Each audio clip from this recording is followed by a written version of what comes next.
Hi, I'm Jackson. For 15 years, I built Secure Shield from nothing into the leading security systems provider in 3 states. My business partner Marcus helped, sure, but it was my brainchild, my algorithms, my sacrifice. My son Tyler practically grew up in that office while I was coding late into the night. Dad, why does Uncle Marcus keep asking about your new project? Tyler asked one evening while doing homework at our kitchen table. He was 16 now, smart as a whip and twice as perceptive. What exactly did he ask you, Ty? I set my coffee down, suddenly alert. Just weird stuff, like where you keep your backups if you ever bring work home. He offered me $50 to look through your home office when you weren't around. Tyler shrugged, told him to get lost. You did good, kid, really good. I ruffled his hair like I did when he was little. Listen, if he asks anything else, let me know immediately, okay? Is something wrong with the company? Tyler's eyes narrowed. You've been working on that new security protocol for months. The one that can't be hacked? Nothing's wrong. Just business stuff. I forced a smile. How about pizza tonight? 2 days later, Darius, my head of IT and oldest friend, rushed into my office without knocking. Jax, we've got a serious problem. Someone's been accessing your private server. The unbreachable protocol files have been copied. When? I kept my voice steady. Last night, 2:17 a.m. The access credentials used were Marcus's. I leaned back in my chair. You're absolutely certain? Positive. There's more. Darius lowered his voice. I checked the security cameras. He let someone else in after hours, woman I've never seen before. They spent 3 hours in his office with the door locked. Did you tell anyone else? No way. Came straight to you. Darius ran a hand through his graying dreadlocks. What are we dealing with here, Jax? Industrial espionage? Worse, betrayal. I stood up and closed the blinds. Remember that investment group that's been circling us, offering to buy us out? Vulture Capital? The ones you told to take a hike? Marcus has been meeting with them secretly. I've suspected for weeks, had my own surveillance going. This confirms it. I unlocked my drawer and pulled out a folder. They want unbreachable. It's worth billions if it works. But it's not finished, Darius protested. You said yourself it needs another month of testing. Marcus doesn't know that. The version he stole has a fatal flaw. I allowed myself a small smile, but that's the least of his problems. My phone buzzed with a text from Tyler. Dad, weird car parked across street for past hour. 2 guys inside watching our house. Before I could respond, another text. 3 men just came to door asking for you. Said they're friends of Uncle Marcus. They have guns. I'm in panic room like we practiced. What is it? Darius asked, seeing my face. Marcus sent armed men to my house. My son's there alone. I grabbed my keys and phone. Call Detective Rivera. Tell her it's happening now. Then activate Protocol Judas. Jax, Darius grabbed my arm. You knew this would happen? I've known Marcus was dirty for months. Just needed proof before I moved against him. I headed for the door. What he doesn't know is I've been waiting for him to make exactly this mistake. What are you going to do? Darius called after me. Spring the trap, I answered without looking back. Nobody threatens my son. Detective Rivera met me at the precinct, her face grim as she led me to a small conference room where 3 men sat handcuffed. Found exactly what you said we would, she said, sliding photos across the table. 3 armed men. They claim Marcus Delgado hired them to retrieve company property from your home. And my son? Safe. Officer Kendrick is with him at your house. She tapped the photos. Want to tell me how you knew they were coming? I've been gathering evidence for months. I handed her a flash drive. Marcus has been planning to steal my security algorithm and sell it to competitors. These men were sent to intimidate me and take my backup drives. That's not how they tell it. Rivera gestured toward the interrogation room. Mind if we chat with one of them? The man they brought in was young, nervous, stubble on his face and sweat on his brow. This is Jackson Turner, Rivera said, the man whose house you visited today. Look, man, I didn't know there'd be a kid there, he blurted. Marcus said the house would be empty. Tell Mr. Turner exactly what Marcus hired you to do, Rivera prompted. Said we needed to find some computer drives. Said they were his property that you stole. The man fidgeted. Told us to make it look like a robbery. Take some valuables, too. Gave us $5 grand each up front, 5 more when we delivered. And the guns? I asked, keeping my voice level. Just for show, man. To scare you if you came home early. We weren't supposed to use them. Why did you take this job? Rivera asked. I owe Marcus. He helped me out of some gambling debts. The man looked down. Said this was a chance to get square. After he was let out, Rivera turned to me. The other two are singing the same song. One recorded his conversation with Marcus on his phone as insurance. What happens now? I asked. We're bringing Marcus in for questioning, but we need more on the corporate espionage angle. My phone rang. Vanessa Kim, our VP of Sales, who'd been suspicious of Marcus for months. Jackson, I just overheard something you need to know, she said without preamble. I'm with Detective Rivera right now. Can I put you on speaker? Yes. Listen, Marcus is in his office with someone from Vulture Capital. I installed that recording app you gave me. Her voice was tense. They're discussing the sale of Unbreachable for $40 million. Marcus said he'd have the complete prototype today. Did they mention the armed men? Rivera asked. Yes, the Vulture guy, Stevens, I think, was angry about it. Said sending muscle was stupid and risky. Marcus laughed it off, said sometimes you need to apply pressure. Where are they now? I asked. Still in his office. The deal's happening today. Marcus mentioned having a flight booked to Cayman Islands tomorrow morning. After we hung up, Darius called next. Protocol Judas worked perfectly, he said. The dummy files Marcus stole were accessed 3 times in the past hour. We have his IP address, login credentials, timestamps, everything. And the real Unbreachable? Safe in the secure server like you planned. He has no idea what he actually downloaded. Rivera was already on her phone, organizing a team. We have enough for warrants now. We'll move on Marcus and Vulture Capital simultaneously. I want to be there, I insisted. When you confront him? That's not standard procedure.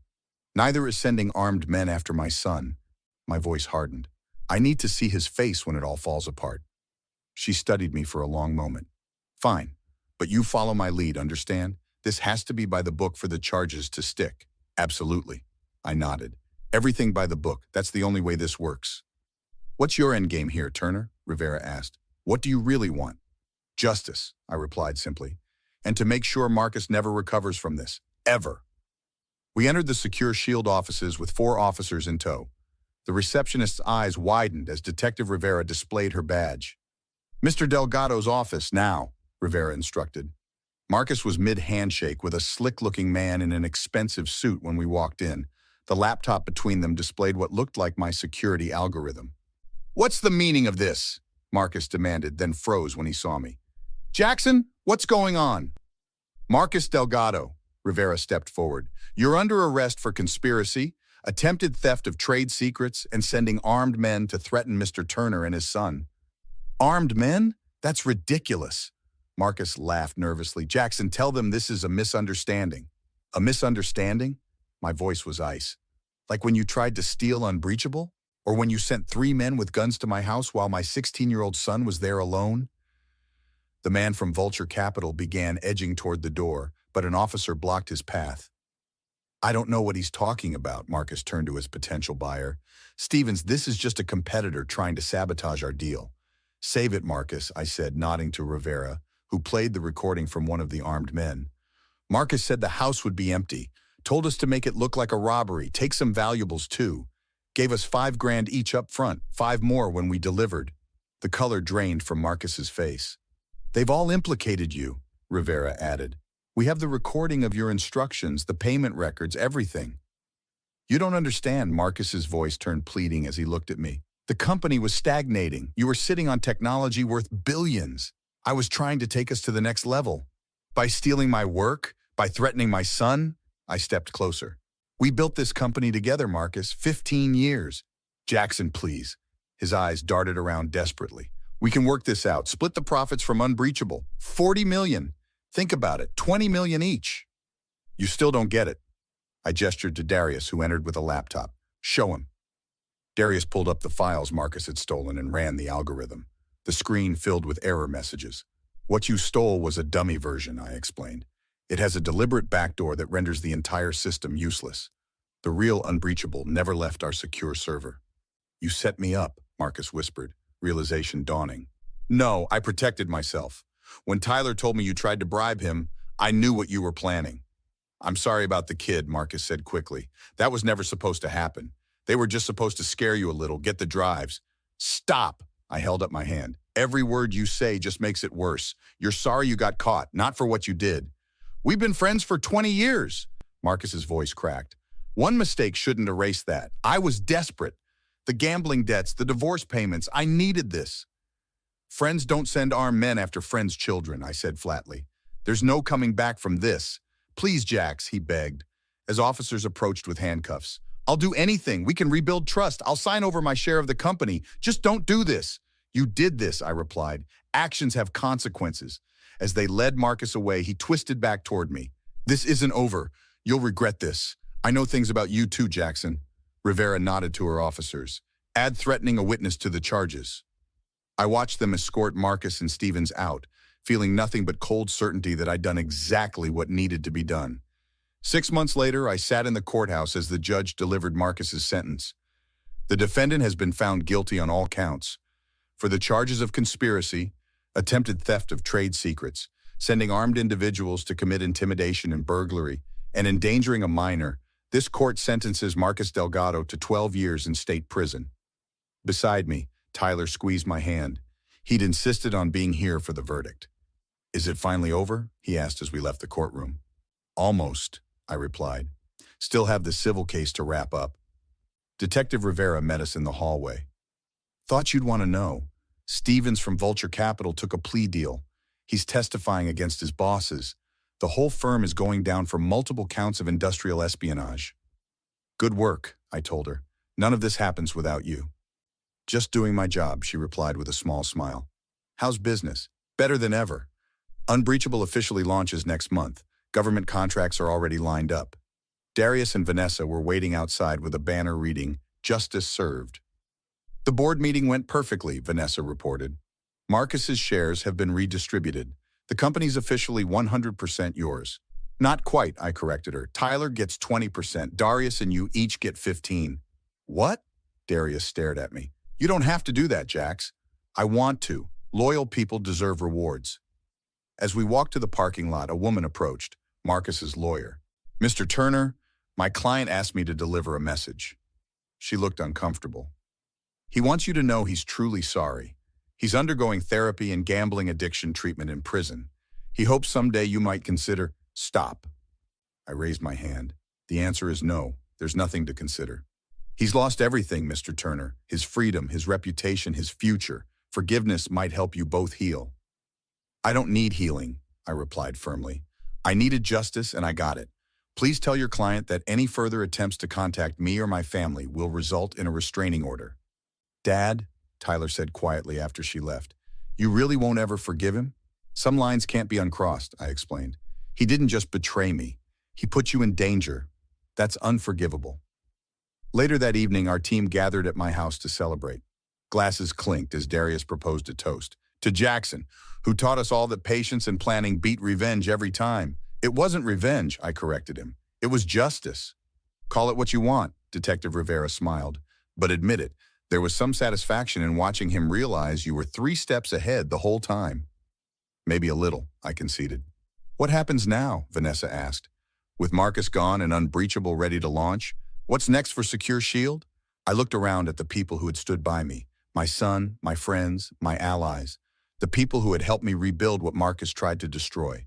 We grow, we innovate, we move forward. I raised my glass. And we remember that true security isn't just about algorithms and protocols. It's about knowing who you can trust and who you can't, Tyler added with wisdom beyond his years. Exactly. I nodded. So here's my question for all of you. If someone betrayed your trust and threatened what you loved most, would you have done anything differently than I did? Would you?